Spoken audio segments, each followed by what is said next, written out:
Բարի երեկո բարեկամներ։ Ենթադրենք վաղը Հայաստանը պատերազմով ներխուժում է Ադրբեջանի տարածք կամ Իսրայելը հարվածում է Իրանին։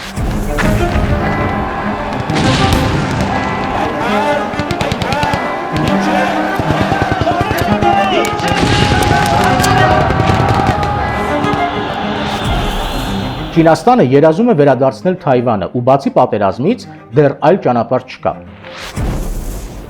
Պակիստանն ու Հնդկաստանը լայնածավալ պատերազմի շեմին են։ Գազայի հատվածը, Լիբանանը, Եմենը ամենօրյա ռեժիմով հրթիռակոծում են Իսրայելի տարածքը։ Երկարատև պատերազմներից հետո Սիրիան հանձնվեց։ Աֆրիկայում տասնամյակներ ընթանում են քաղաքացիական պատերազմներ։ Ուկրաինան եւ Ռուսաստանը պատերազմում են 2022 թվականից։ Ու որ վաղը աշխարհը կանգնած լինի իրական միջուկային պատերազմի առջև։ Ինչ է լինելու։ Կա որևէ զսպող մեխանիզմ, միջազգային կազմակերպություն, որը կարող է դադարեցնել պատերազմները։ Ասում են կա։ Միավորված ազգերի կազմակերպությունը, որը ստեղծվել է հենց դրա համար իր 5 անվտանգության խորհրդի մշտական անդամներով՝ Ամերիկայի Միացյալ Նահանգներ, Մեծ Բրիտանիա, Ֆրանսիա, Ռուսաստանի Դաշնություն եւ Չինաստան։ Հարց. Եթե կա մի կազմակերպություն, ՄԱԿ-ը, որը հանդիսանում է միջազգային խաղաղության եւ անվտանգության պահպանման հիմնական կառույց, ունի մի շարք գործողությունների իրավասություն, ապա ինչու են դեռ պատերազմները շարունակվում։ Ինչ պետք է անի ՄԱԿ-ի անվտանգության խորհուրդը, եթե մի պետություն պատերազմով ներխուժի մեկ այլ պետության սուվերեն տարածք։ Առաջինը, դատապարտում է ներխուժումը, կոչ է անում դադարեցնել ռազմական գործողությունները, պահանջում է զորքերի դուրսբերում։ Եթե առաջին տարբերակը չի աշխատում, ապա դիմում է երկրորդին՝ պատժամիջոցներ։ Տնտեսական էմբարգո, ֆինանսական եւ բանկային համակարգի սառեցում, դիվանագիտական մեկուսացում, զինամթերքի մատակարարման արգելք։ Երրորդը՝ խաղաղապահ զորքեր։ Կանխելու համար հետագա պատերազմական գործողությունները, ռազմական գործողությունների սահմանագծին, խաղաղապահ զորքերի տեղակայում։ Չորրորդ՝ իրավական գործընթացներ։ ՄԱԿ-ի անդամները կարող են դիմել միջազգային դատարան, Հագայի դատարան, ագրեսոր հանդիսացող երկրի դեմ գործ հարուցելու համար։ Բացի այդ, կարող են սկսվել քննություններ միջազգային քրեական դատարանում հնարավոր պատերազմական հանցագործությունների առնչությամբ։ Շատ լավ։ Իսկ եթե պատերազմող կողմերից մեկը ՄԱԿ-ի անվտանգության խորհրդի մշտական անդամ է, ինչ է լինում այդ դեպքում։ ՄԱԿ-ի անվտանգության խորհրդի մշտական անդամներից ոչ մեկը իրավունք չունի պատերազմելու։ Նրանք կոչված են միայն կանխել, կանգնեցնել պատերազմներն ու ագրեսիան եւ ապահովել խաղաղություն։ Սակայն բարեկամներ, իրականությունն այլ բան է ցույց տալիս։ 1964 թվականին Ամերիկայի Միացյալ Նահանգները պատերազմով ներխուժեցին Վիետնամ։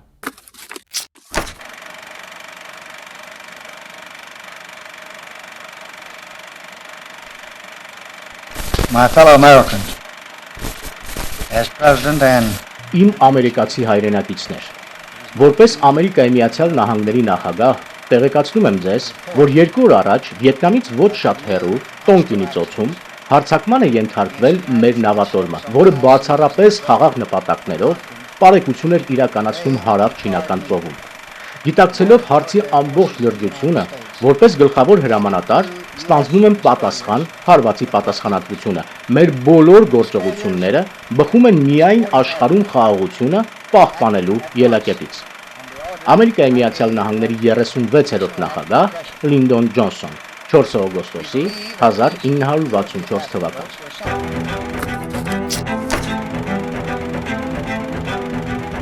Իրականում նպատակը այլ էր։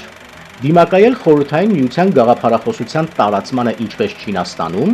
այնպես էլ ասիական այլ երկրներում։ Հուսանավելու համար ՄԱԿ-ի անվտանգության օրենք կանոնակարգից պատերազմական գործողությունները քողարկվեցին հակաահաբեկչական գործողություն եզրույթով։ Օգոստոսի 7-ին Ամերիկայի Միացյալ Նահանգների կոնգրեսը ընդունում եւ հաստատում է Տոնկինի բանաձևը, որը ամրապնդված էր ՄԱԿ-ի կանոնադրությամբ, Ամերիկայի Միացյալ Նահանգների պաշտպանվելու մասին իրավունքով եւ աշխարհում խաղաղության ապահովման նպատակով։ Նույն օրը այդ փաստաթուղթն իր ստորագրությամբ վավերացրեց նախագահ Լինդոն Ջոնսոնը։ 1964 թվականի օգոստոսի 10-ին Ամերիկայի Միացյալ Նահանգների զորամիավորումները հակաահաբեկչական գործողությունների քողի տակ պատերազմով ներխուժեցին Վիետնամ։ Իրականում սա Ամերիկայի Միացյալ Նահանգների կողմից երկար պլանավորված սադրանք էր։ Ամերիկայի Միացյալ Նահանգների նավատորմը միտումնավոր խախտել էր Վիետնամի սահմանագիծը եւ Վիետնամի զորքերը ՄԱԿ-ի կանոնադրությանը համաձայն պաշտպանվելու նպատակով դիմել էին հատուկ ռազմական գործողությունների, որը հետո օգտագործվեց հենց իրենց դեմ։ Պատերազմը, վիետնամական պատերազմը տևեց 11 տարի, 11 անիմաստ տարիներ։ ՄԱԿ-ի անվտանգության խորհրդի մշտական մեկ այլ անդամ, Խորհրդային Միությունը, պաշտոնապես չէր մասնակցում պատերազմին, սակայն ակտիվ զինում էր Հյուսիսային Վիետնամին եւ տրամադրում էր ստրատեգիական եւ տակտիկական խորհրդատվություն։ Ни один здравомыслящий человек Մեր ժամանակներում ոչ մի ողջամիտ մարդ, առավել եւս ոչ մի պետություն չի կարող խախտել որևէ մեկ այլ պետության ինքնիշխանությունը եւ խաղաղություն հաստատելու կարգախոսով հրահրել ռազմական հակամարտություններ, որոնք կարող են աղետալի հետևանքներ ունենալ այդ տարածաշրջանում ապրող ժողովուրդների համար։ Խորհրդային Միության կոմունիստական կուսակցության կենտրոնական կոմիտեի գլխավոր քարտուղար Նիկիտա Խրուշչով, которые могут разразиться катастрофой для народов. Մի կողմից Խորհրդային Միությունը դատապարտում էր Ամերիկայի Միացյալ Նահանգների վարքագիծը, մյուս կողմից ակտիվ սնում էր պատերազմական գործողությունները։ Սա հիանալի հնարավորություն էր դիմակայել Ամերիկայի Միացյալ Նահանգներին։ 1975 թվականի ապրիլի 30-ին Հյուսիսային Վիետնամի զինուժը, որը դիմակայում էր Ամերիկայի Միացյալ Նահանգներին, գրավում է Սայգոն քաղաքը, ներկայիս Հոշիմինը։ Ամերիկայի Միացյալ Նահանգներն ընդունում է իր պարտությունը եւ հեռանում է Վիետնամից։ Ինչ կարողացավ անել ՄԱԿ-ի անվտանգության խորհուրդը, որը կոչված է ապահովել խաղաղություն եւ կարգավորել աշխարհում կոնֆլիկտները։ Ոչինչ։ Կազմակերպությունը կա, օրենք կարգավորումները կան, իրավական միջոցներն ու մեխանիզմները կան, բայց կան նաեւ օրենքում բացեր, որոնց կարելի է շատ հեշտ շրջանցել, անվանելով իրական ագրեսիան հակաահաբեկչական կամ հատուկ ռազմական գործողություններ խաղաղություն ապահովելու նպատակով։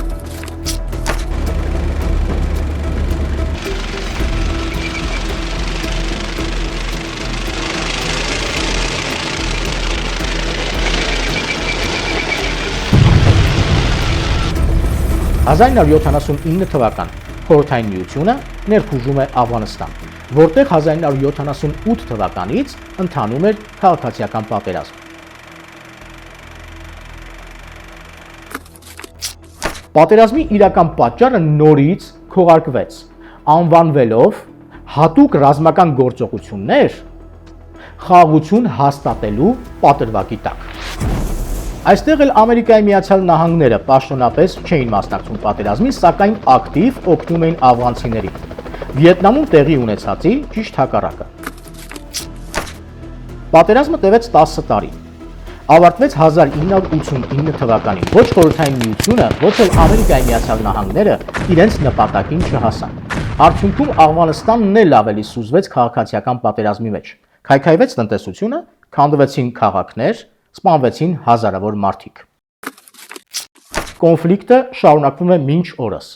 Ինչ կարողացավ անել ՄԱԿ-ի անվտանգության խորհուրդը։ Նորից ոչինչ։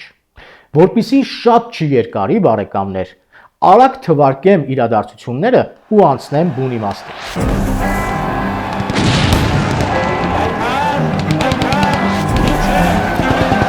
1988 թվականից սկսած Ղարաբաղյան շարժում եւ առաջին Արցախյան պատերազմ։ Քողարկված գլխավոր դերակատար Խորհրդային Միություն, հետո արդեն Ռուսաստանի Դաշնություն։ 1989 թվական Պանամայի հատուկ ռազմական գործողություն։ Ամերիկայի Միացյալ Նահանգների կողմից գեներալ Նորիեգայի ռեժիմի տապալում։ 1991 թվական Հարավսլավիա Սլոբոդան Միլոշևիչ։ Արդյունքում Հարավսլավիայի լուծարում, գլխավոր շահառու Ամերիկայի Միացյալ Նահանգներ։ 1991 թվական Իրաք, հատուկ ռազմական գործողություն Փոթորիկ անապատում, գլխավոր շահառու Ամերիկայի Միացյալ Նահանգներ։ 1994 թվական Չեչենական առաջին պատերազմ, գլխավոր շահառու Ռուսաստանի Դաշնություն։ 1999 թվական երկրորդ չեչենական պատերազմ, գլխավոր շահառու նորից Ռուսաստանի Դաշնություն։ 2001 թվական Աֆղանստանի երկրորդ պատերազմ, գլխավոր շահառու Ամերիկայի Միացյալ Նահանգներ։ 2003 թվական Սադամ Հուսեյն, Իրաքյան երկրորդ պատերազմ, գլխավոր շահառուներ Ամերիկայի Միացյալ Նահանգներ, Իսրայել, Թուրքիա, Մեծ Բրիտանիա եւ Ֆրանսիա։ 2008 թվական վրացական պատերազմ, գլխավոր շահառու Ռուսաստանի Դաշնություն։ 2011 թվական Սիրիայի քաղաքացիական պատերազմ, գլխավոր շահառուներն են Ամերիկայի Միացյալ Նահանգները, Ֆրանսիան, Թուրքիան, Իսրայելը, Մեծ Բրիտանիան եւ Ռուսաստանի Դաշնությունը։ 2011 թվական Մուամմար Քադաֆի, Լիբիայի քաղաքացիական պատերազմ, գլխավոր շահառուներ Ամերիկայի Միացյալ Նահանգներ, Ֆրանսիա, Իսրայել, Մեծ Բրիտանիա, Թուրքիա։ 2014 թվական ուկրաինական ճգնաժամ, Ղրիմ, Դոնբաս, գլխավոր շահառու Ռուսաստանի Դաշնություն։ 2016 թվական Արցախյան քառօրյա պատերազմ, քողարկված շահառուներ Ռուսաստանի Դաշնություն, Թուրքիա, Իսրայել, Մեծ Բրիտանիա, Ամերիկայի Միացյալ Նահանգների լուր համաձայնությամբ։ 2020 թվական Արցախյան 44 օրյա պատերազմ, քողարկված շահառուներ Ռուսաստանի Դաշնություն, Թուրքիա, Իսրայել, Մեծ Բրիտանիա, Պակիստան եւ նորից Ամերիկայի Միացյալ Նահանգների լուր համաձայնությամբ։ 2022 թվական ուկրաինական պատերազմ, գլխավոր շահառու Ռուսաստանի Դաշնություն, քողարկված շահառուներ ամբողջ արևմուտքը, Չինաստան, Թուրքիա, Իսրայել։ Մոռացա սկզբում նշել Սուեզի ճգնաժամ պատերազմի մասին։ 1956 թվական պատերազմ Սուեզի ջրանցքը վերահսկելու համար, գլխավոր շահառուներ Ամերիկայի Միացյալ Նահանգներ, Մեծ Բրիտանիա, Ֆրանսիա, Իսրայել։ Բոլոր այս պատերազմներն ու ռազմական բախումները տեղի են ունեցել ՄԱԿ-ի Անվտանգության խորհրդի մշտական անդամների անմիջական մասնակցությամբ խաղաղություն հաստատելու նպատակով։ Մինչ օրս ոչ մի տեղ խաղաղություն չի հաստատվել։ ՄԱԿ-ը հիմնադրվել է 1945 թվականի հոկտեմբերի 24-ին։ Գլխավոր ասամբլեայի առաջին նիստը կայացել է 1946 թվականի հունվարի 10-ին Մեծ Բրիտանիայի մայրաքաղաք Լոնդոնում։ It is now my duty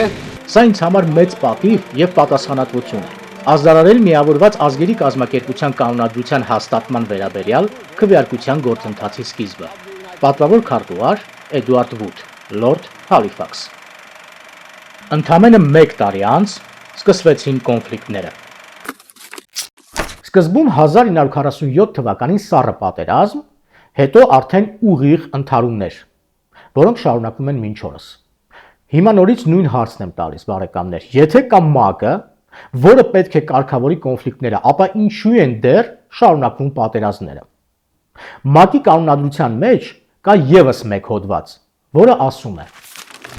ՄԱԿ-ի անվտանգության խորհուրդը բաղկացած է 15 անդամներից։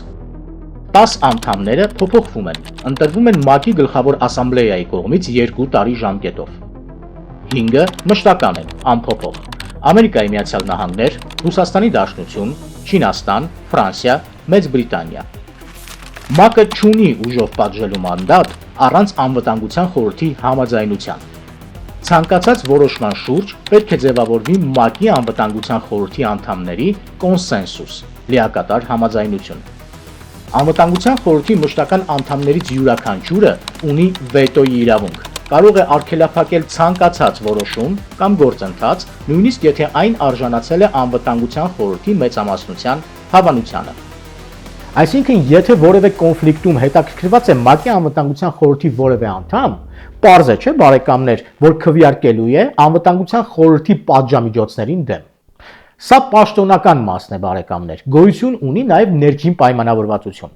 Աշխարհը բաժանված է ՄԱԿ-ի անվտանգության խորհրդի մշտական անդամների միջև ազդեցության գոտիների։ Հարցը այսպես է դրված. ում ազդեցության գոտում կոնֆլիկտ առաջացավ, նա էլ այդ կոնֆլիկտը պետք է կարգավորի։ Մյուսները գործընթացին չեն խառնվում։ Ինչ է նշանակում ազդեցության գոտի։ Պետություն կամ պետություններ, որոնք այս կամ այլ կերպ իրենց որոշումներում կամ գործողություններում կախված են մեկ այլ պետությունից։ Ինչպես կարող է օրինակ Հայաստանը, Ղրղստանը, Ղազախստանը, Ուկրաինան, բոլոր հետխորհրդային միության տարածքի պետությունները կախված լինել Ռուսաստանի Դաշնությունից։ Կա ընդամենը մեկ ճանապարհ։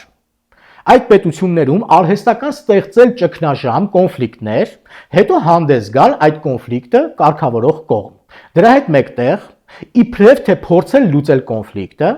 բայց անընդհատ քողարկված սնել եւ զարգացնել այն, որպեսզի այդ պետությունը կախված լինի քո որոշումներից։ Հասկանալի է, չէ՞։ Առաջին Արցախյան պատերազմ 1988 թվականին Հայաստանը ոտքի կանգնեց եւ բռնեց անկախության ուղին, որը անխուսափելի էր։ Ինչ արեց խորհրդային միության ղեկավարությունը Հայաստանն իր ազդեցության գոտում պահելու համար։ Հրահրեց Ադրբեջանի հետ կոնֆլիկտներ եւ բախումներ։ Սումգայիթ, Բաքու, Խոջալու, Շահումյան եւ վերջապես Լեռնային Ղարաբաղ, որոնք վերջում հետագայում վերածվեցին պատերազմի։ Սկզբում խորհրդային միությունը սնում եւ սատարում էր Ադրբեջանին կոնֆլիկտը զարգացնելու համար։ Հետո երբ կոնֆլիկտը զարգացավ ու վերածվեց իրական պատերազմի, Ռուսաստանը սկսեց սատարել արդեն մեզ։ Թաթերաբեմը պատրաստ էր։ Կանգնեց ու հայտարարեց ամբողջ աշխարհին, որ ինքը Ռուսաստանի Դաշնությունը կկարգավորի այդ կոնֆլիկտը։ Ռուսաստանին որևէ կողմի լիակատար հաղթանակը կամ պարտությունը ձեռնատու չէր։ Պետք է լինեին երկու պատերազմող պետություններ իրար մեջ չլուծված խնդիրներով։ 1994 թվականի մայիսի 12-ին Մոսկվայում կնքվեց հրադադար։ Կոնֆլիկտը չլուծվեց մինչև վերջ, սառեցվեց, այսպիսով Ռուսաստանը Հայաստանին պահեց իր ազդեցության գոտում։ Նման օրինակները շատ են։ Չեչենական երկու պատերազմները, Վրաստան, Աբխազիա, Հարավային Օսիա ճգնաժամը, Տաջիկստան-Ղրղստան կոնֆլիկտը եւ այլն եւ այլն եւ այլն։ Այս բանաձևը օգտագործել եւ օգտագործում են մինչ օրս ՄԱԿ-ի անվտանգության գրեթե բոլոր անդամները։ Թողարկման սկզբում նշված բոլոր կոնֆլիկտներն ու պատերազմները հրահրել են նրանք տարածաշրջաններում, տվյալ պետություններում իրենց հարցերն ու խնդիրները լուծելու համար։ Բայց հիմա կա մի բացառիկ իրավիճակ։ Երկրորդ համաշխարհային պատերազմից հետո նման իրավիճակ չի եղել։ Այս կոնֆլիկտում ՄԱԿ-ի անվտանգության խորհրդի 5 մշտական անդամները մեկը մյուսից առանձին հետապնդում են իրենց շահերը։ Ռուսաստանը ցանկանում է իր ազդեցության գոտում պահել Ուկրաինային։ Մեծ Բրիտանիան եւ Ֆրանսիան պաշտոնապես դրան դեմ են եւ ակտիվ օգնում են Ուկրաինային։ Սակայն քողարկված պայքարում են իրար դեմ։ Նպատակը մեկն է՝ ով է վաղը լինելու իրական Եվրոպայի տերը՝ Ֆրանսիան թե Մեծ Բրիտանիան։ Չինաստանը հարցին մոտենում է այլ կերպ։ Աշխարհը գրավել ոչ թե պատերազմներով եւ հրահրել կոնֆլիկտներ, այլ իրականացնել տնտեսական էքսպանսիա, գրավել աշխարհը առևտրով։ Ռուսաստանը սրան դեմ չէ։ Սակայն գոյություն ունի Ամերիկայի Միացյալ Նահանգները, որը դեմ է բոլորին։ Նա ձգտում եւ անում է ամեն ինչ Ռուսաստանին, Մեծ Բրիտանիային, Ֆրանսիային եւ Չինաստանին իրենց տեղը ցույց տալու համար։ Ստացվում է հետեւյալ պատկերը։ Եթե 1945 թվականից այս կողմ Անվտանգության խորհրդի 5 մշտական անդամների կարծիքները մեծամասամբ համընկնում էին, ապա հիմա նրանք քողարկված պատերազմում են մեկը մյուսի դեմ։ Եվ պարտությունը շատ մեծ գին ունի։ Իմ կարծիքով այս հարցը լուծում չունի եւ մենք հաստատուն քայլերով գնում ենք դեպի երրորդ համաշխարհային պատերազմ։ Բայց մեզ իհարկե հետաքրքիր են մեր անելիքներն ու ճակատագիրը։ Հիմա մենք պայքարում ենք Ռուսաստանի ազդեցության գոտուց դուրս գալու համար եւ պետք է դուրս գանք։ Այո, այդպես է, այդտեղ ապագա չկա։ Բայց կա նաեւ մեդալի հակառակ կողմը։ Դուրս գալով Ռուսաստանի ազդեցության գոտուց մենք անխուսափելիորեն եւ միանգամից հայտնվելու ենք մեկ այլ գերտերության ազդեցության գոտում։ Դա այդպես է։ Օրինակ Ամերիկայի Միացյալ Նահանգների կամ Ֆրանսիայի, որոնք էլ իրենց հերթին քիչ քաղաքակիրթ մեթոդներով անելու են նույնը, օգտագործելու են մեզ իրենց հարցերն ու խնդիրները,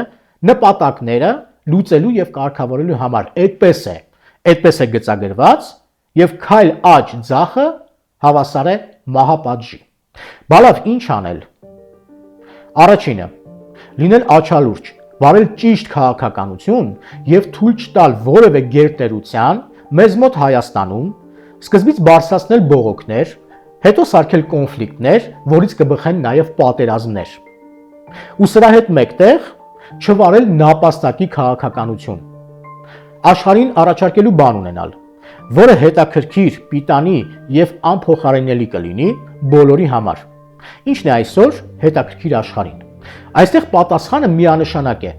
տեխնոլոգիաներ։ Այսօր աշխարհը պատերազմում է տեխնոլոգիաների համար, դրանք գործիքներ են մնացածին զսպելու, ճնշելու եւ վերահսկելու համար։ Շատ པարզ է բարեկամներ։ Մենք ունենք այս հնարավորությունները, այստեղ էլ է պատասխանը միանշանակ, ավելի քան ունենք։ Ունենք մասնագետներ, որոնք աշխարհում եղանակ են փոխում, այդ մասնագետները դրսում չեն աշխատում, մեզ մոտ են, Հայաստանում։ Ինչ է պետք անել, նրանց պետք է տալ ընդամենը հենման կետ։ Խնդրի հստակ ձևակերպում, սահմանում եւ գործելու ազատություն եւ վերջ։ Շատ կարճ ժամանակահատվածում այդ մասնագետները աշխարհը գլխիվայր շուռ կտան, իօգուտ մեզ իհարկե 180 աստիճանով։ Սա պարզապես դատարկ ենթադրություն չէ, գլուխ գովալ չէ, պորոտախոսություն չէ։ Անձամբ ինքս ճանաչում եմ մարդկանց, ովքեր պատրաստ են մասնակցել այս գործընթացին, ասեմ ավելին, ունեն հստակ, գծագրած եւ մշակած ծրագրեր։ Աշխարհն այսօր պատերազմում է նոր տեխնոլոգիաներով, ավելի նոր տեխնոլոգիաների համար։ Մեկ բառով սա անվանում են քաղաքակրթություն